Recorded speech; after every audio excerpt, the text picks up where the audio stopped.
welcome to morning coffee break. I hope everybody's all right today. Today's Thursday, October 10th. Currently it's 51 degrees. High today 66. No chance of rain again, and winds at 4 miles per hour. We don't have any rain chance for, I don't know, about a week or something like that. So maybe the grass won't grow as fast, I hope, with these cooler nights and stuff. Okay, my infusions today, I went yesterday and got my blood work done, and it was such a beautiful day. It's amazing. I mean, it could be so beautiful of a day here and then be like that in Florida, you know? I mean, it's awful. You almost feel, I don't know, I expected to get a little bit of something from it, but we didn't. I guess it was too far away this time. But you know, I mean, I was thinking about the people yesterday. Well, today too. I mean, let's all pray for anybody that was affected from Helene or from Milton, because that's rough, especially the people that had it. You know, Helene come through, and then have this other one also, which is even worse. Okay, so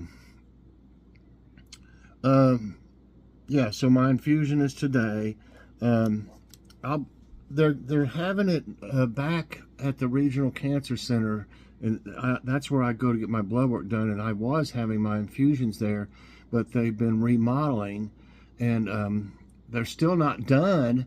But the hospital kicked them out, basically. Where we were having our infusions, they said they're going to remodel that area, or they already are, either one. See, it's been 2 months, you know, since I went, and so they said they can't do it there anymore, for now anyway. And it'll probably take them forever too to remodel like it has over at the cancer center. But they've got the old room that we used to be in. It's kind of crowded, if you ask me. There's 5 chairs in there, and it's really about twice the size of our kitchen here, which our kitchen's pretty small. So the thing about it is, I'll probably have to kind of whisper if I make a video, because lots of people fall asleep during their infusion, especially if they give you Benadryl. It makes me sleepy. Sometimes you might be able to tell in the video I'm getting a little groggy maybe, but I usually don't fall asleep. I don't know. But what's bad for me is I won't get those great meals like I was getting over there. They do, if y'all remember that have been watching my infusions for a long time, over at the cancer center, they still bring you something, which is really great. I really appreciate it. I always let them know that. But they bring like a little box lunch. You can pick which ones whatever they got left, or you know, sometimes they're out of the room that we are in over there is kind of like the last stop almost on the with the lunch cart. So but you know, like I said, I'm always appreciative of anything, and the sandwiches they're good and everything, but that Salisbury steak and roasted potatoes and whole green beans and that Oreo mousse and stuff. I mean, I'm gonna really miss that. So, but anyway, and yeah, we did an out and about on the way there because it was a great day. So I'm gonna have that today, and then tomorrow, if I make a video at the infusion, I'll have that on Friday, I imagine. So anyway, we've been so busy. I've been working in the yard. I worked for 2 days in the yard. We got everything mowed. I notice our riding mower, the blades must be getting a little dull, because when it's higher, there's Kitty. When the grass is higher, it kind of leaves some. You know, it kind of rolls over some. I guess it bends it over, and it doesn't get all of it cut. So I had to go back with my push mower all over the place to make it look right, you know, because I can't stand, it'll be like a line down through there too. You know, each time there'll be one little line that'll be still looks like it's taller than the rest, and I can't stand that. So I did a lot of extra mowing with the push mower just to make sure that it looked, you know, good. Hopefully we won't have to mow but maybe a couple more times. I hope. We'll see. Joy said a couple more times and that's it for her. She's not going to mow anymore. Okay, let's see what we got here on the jokes. They still, I've got this feeling that this, it's called ajokeaday.com. They haven't put anything out in, it'll be, I believe, 4 days now. And they, you know, they put them out every day.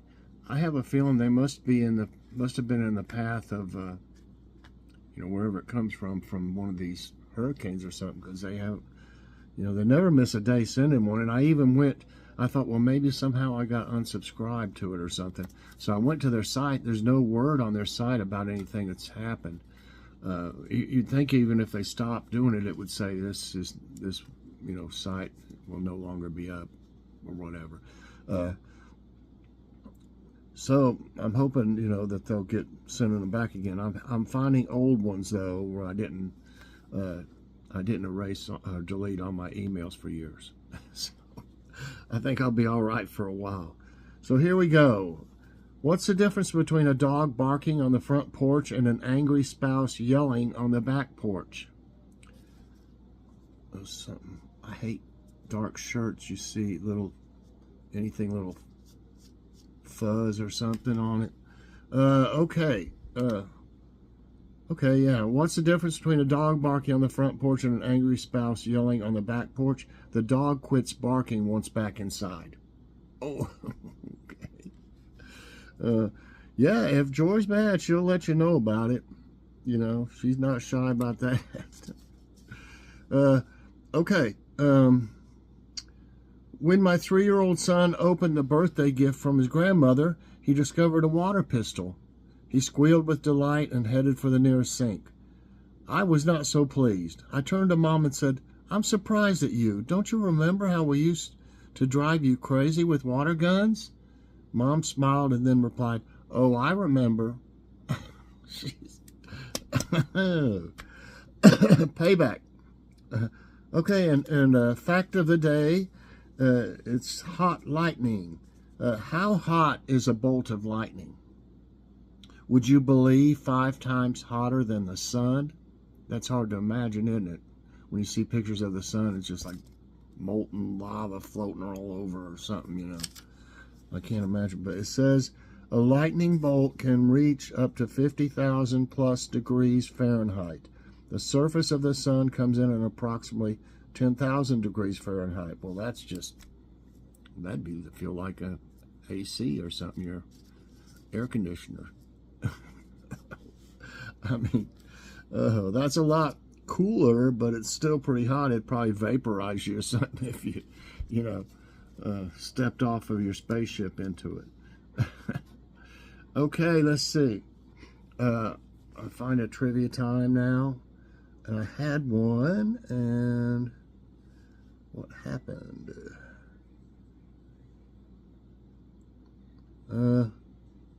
Okay, here it was. I think this was it. Let's go to the site.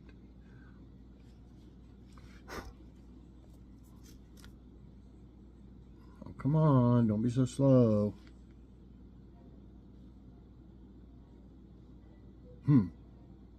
Why is it taking... Usually it just pops right up. Let me go back to it. It was already on it, and I pressed answer, and it went. There it goes. Okay, which ancient Italian city was wrecked by Mount Vesuvius like Pompeii? I think I remember this. Herculaneum, Carthage, Athens, Alexandria. Yeah, I mean there was another city. It wasn't real far away from Pompeii, and basically the same thing happened there.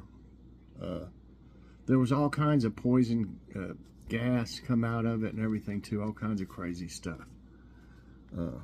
if I remember right. I've watched several things on it. I could be wrong, but I think that's what they said. And there's a nice movie out of it. Well, it's about something bad that happened, but there's a good movie about what happened. Okay, I think it has Kiefer Sutherland in it, and it had somebody else in it that was, or that is, famous. I can't remember the other one right now. Okay, yeah, it's Herculaneum. I think that's how it's pronounced. That's right. Herculaneum, an ancient city of 4,000 to 5,000 inhabitants in Campania, Italy. It lay 5 miles southeast of Naples at the western base of Mount Vesuvius and was destroyed together with Pompeii. And you hear really more about Pompeii, though. You don't really ever hear that much about. I don't know why. I mean, anyway, it has a lot more about it. But next question. Who is the author of the historical novel A Tale of Two Cities? Mark Twain, Charles Dickens, Catherine Hogarth, Oscar Wilde. And we've had a similar question to this, not the same. And I'm trying to remember. Oh my goodness.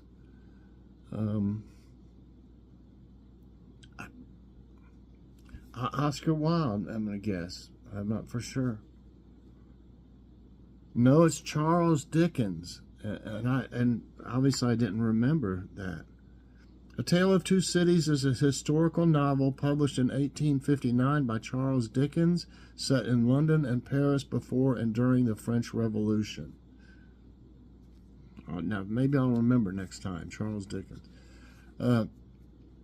Where is Mount Desert Island located? Kentucky, Maine, Pennsylvania, Arkansas. Mount Desert Island. Well, you would have to have, some kind of lake nearby or something, or ocean. So that, to me, that takes out Kentucky and Arkansas, I think.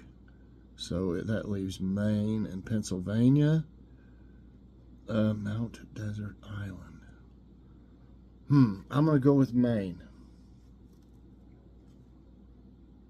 Yeah, that's right. Mount Desert Island is an island in Hancock County, southeastern Maine, U.S., in Frenchman Bay of the Atlantic Ocean.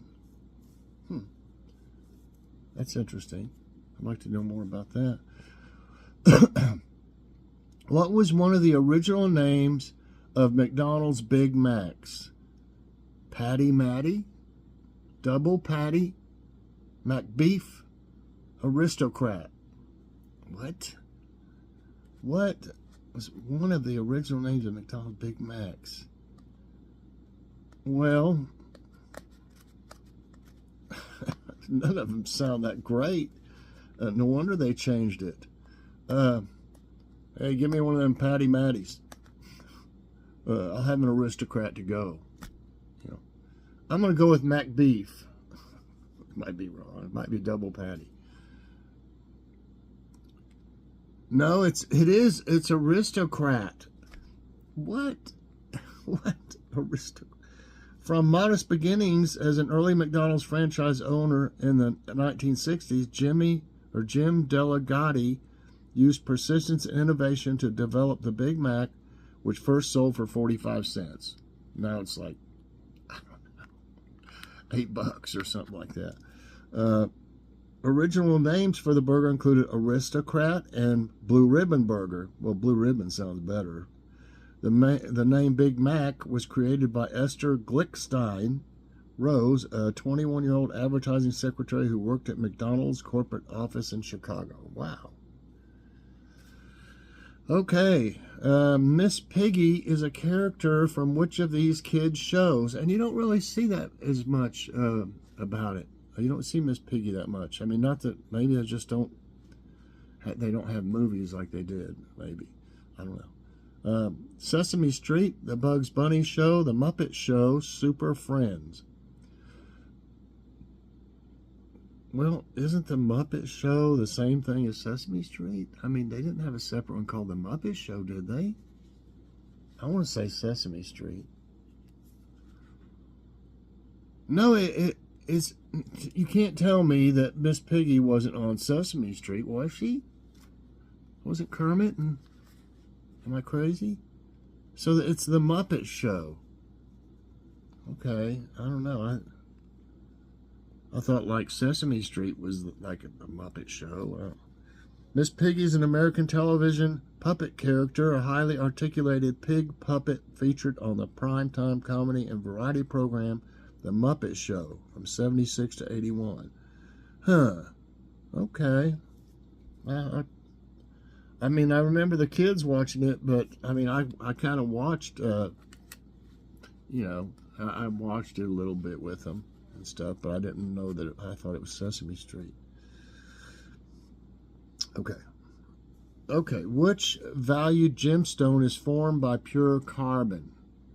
Ruby, emerald, diamond, sapphire.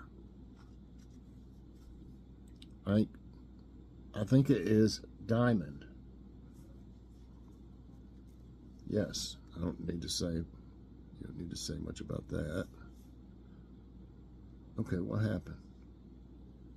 Next question, please. Which of these is one of the colors of the official Olympic rings? Is it one of the colors? Black, orange, purple, pink.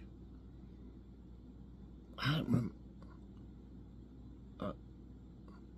Isn't it just like... No, it seems like there is some color. Let's go with orange.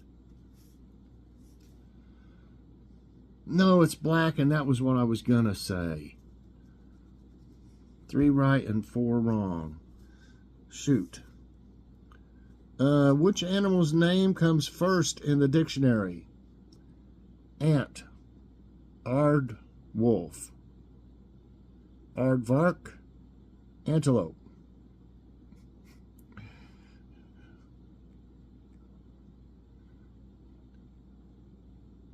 Okay, that would be first. Aardvark. Yes. Aardvark, sometimes called ant bear, is a medium-sized mammal native to Africa. That's the first in the dictionary. Okay, how many cards are there in a standard deck, not counting jokers? Of cards, obviously. 52, 35, 62, 40. Now, some people may not have ever played any kind of cards. I used to, I mean, when I was young, play different card games. Not anymore. Yeah. It's 52, though. Yes, 52. Okay, so one more. What job did Franklin D. Roosevelt have while attending Harvard? Editor-in-chief, secretary, salesman, carpenter. I don't think Franklin was much of a carpenter, but he was an editor-in-chief of a little newspaper. Yes, I know quite a bit about it. Good old Ben, he's an amazing guy. Yeah, editor-in-chief. Franklin was a fair student. He maintained an average just above C. He did not spend too much time studying and, in fact, wrote very little about his studies in his letters home. Instead, Franklin devoted most of his efforts to his social life. He found notable success at the university newspaper. See, it was a newspaper. So 6 right today and 4 wrong. I hope y'all did well. I learned some things for sure, and I could have done a little better if I'd have really thought about it a little more, I think. But anyway, I hope y'all enjoyed this trivia time and morning coffee break. If you did, I hope you'll press that like button. Also subscribe if you haven't already, and share this out and hit that so you get all my videos as soon as they come out. And definitely watch Out and About with Mike and Joy later today. Bye everyone, and God bless.